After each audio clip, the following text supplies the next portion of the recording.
Thank you, Acting President. I rise to speak on the Bail Further Amendment Bill 2025 on behalf of Legalised Cannabis Victoria. I've said it before and I'll say it again. Here we go again. Only a few months ago, we were in this place debating the first tranche of bail reforms, and only a few months before that, we were debating an overhaul to the youth justice system. It's still incredible to think about how this government undertook a massive reform of the youth justice system, and then before the changes had fully come into effect, changed bail laws. Reforms to the youth justice system were evidence-led and largely unpoliticised. The same cannot be said for changes to bail laws. This is disappointing to see the government turn a blind eye to the relationship between incarceration and recidivism. With that being said, it is not surprising. This is a government that turfed out plans to improve the bail system for young people and backflipped on their promise to raise the age of criminal responsibility. There is a reason the government had to do their bail reforms in two tranches. They know the dangers of what they are doing in tranche two. There is a real risk of repeating the perverse outcomes from similar previous laws, like the doubling of the rate of Indigenous women in prison. While we are thankful that, unlike tranche one, we are able to receive a briefing on the bill well in advance of it coming before our chamber, consultation was still lacklustre. With the opposition's support, the laws will fly through. This has left the government unwilling and uninterested in improving these laws. Amendments that could reduce the impact on marginalised and vulnerable communities were not given real consideration.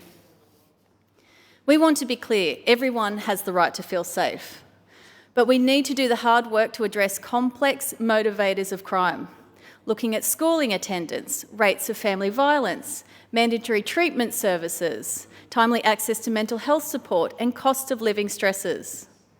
More should be done to ensure, wherever possible, the justice system can play a rehabilitative role in people's lives, particularly for children who have not even fully developed consequential thinking.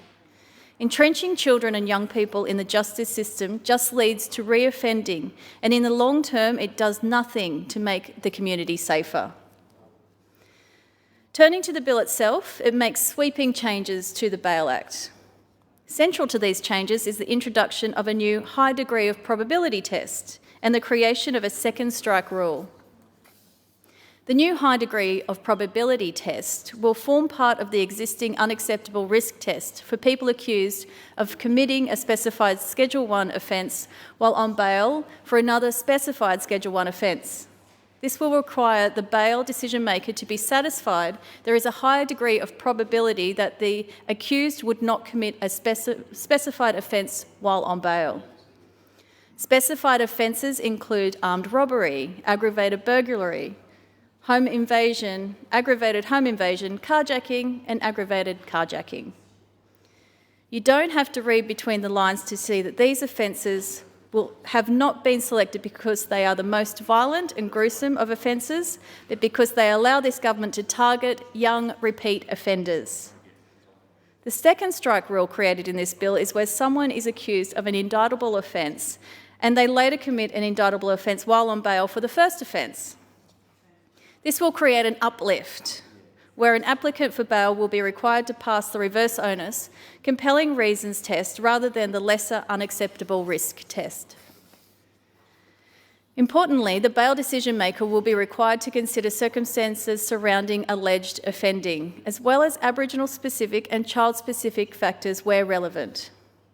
It was pleasing to see that the bill provides a lengthy list of carve-outs for lower-level offences, including low-value theft and criminal damage, non-violent property offences and lower-level drug possession. These carve-outs were included to avoid capturing non-violent offences that are often linked to disadvantage, homelessness and other factors. Unfortunately, these carve-outs are limited in their application. The value limit of these offences is less than $2,500 for theft and criminal damage and less than $5,000 for non-violent property and deception offences. If someone steals a backpack, they may find that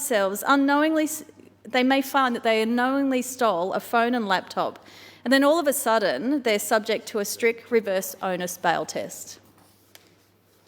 While it was excellent to see this bill carves out lower-level drug possession offences, it only does so for small quantity possession, and a wide range of drug-related indictable offences will continue to be captured by this new strict bail test.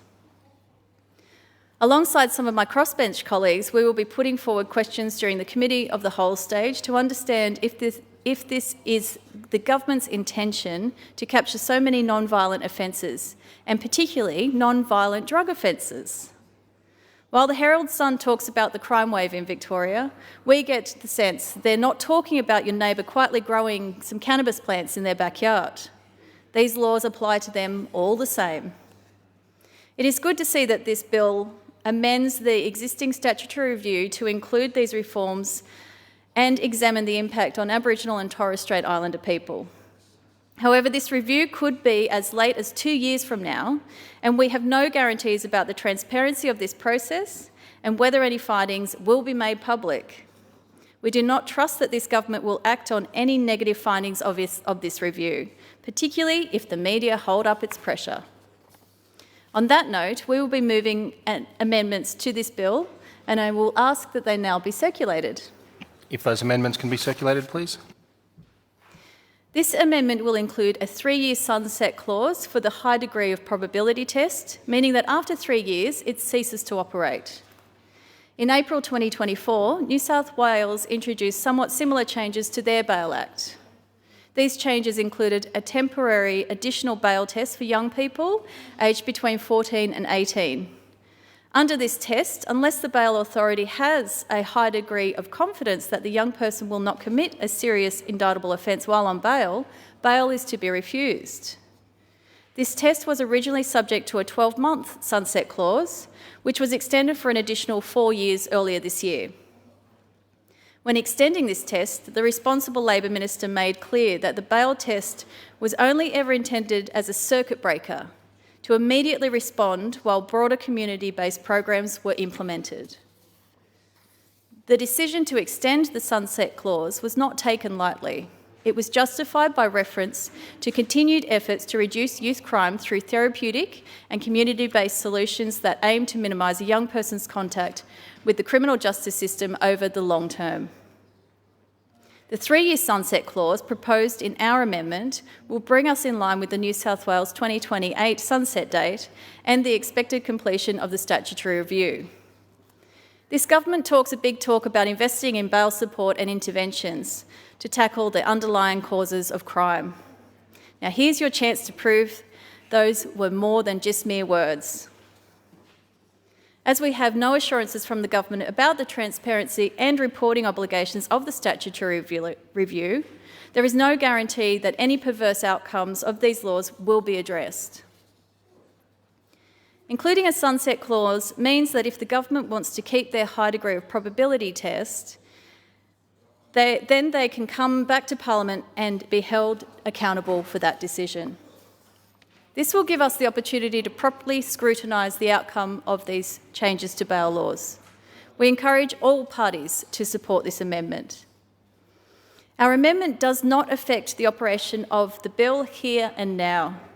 What it does do is give us the chance to change course if needed, so that we can achieve the long-term goal of reducing youth crime through therapeutic and community-based solutions. We understand there will be further amendments to the bill for additional safeguards that will minimise unintended consequences on vulnerable and overrepresented groups. We will be supporting these and the need for further consultation. Because when we get it wrong, lives are changed forever and people die. I would like to close my contribution, as I did with my first contribution on the first tranche of these bail reforms, with a message for the government. If police resourcing is an issue, regulation of cannabis offers a possible answer. In Atlanta, decriminalisation actually led to a 20% drop in crime, despite fears it would do the opposite. Thanks to these changes, police could shift their focus to serious violent offences, rather than dealing with low-level cannabis arrests. If this government is so set on bail reform, the least they could do is focus on violent crimes, rather than making bail even harder to get for non-violent offenders. Thank you.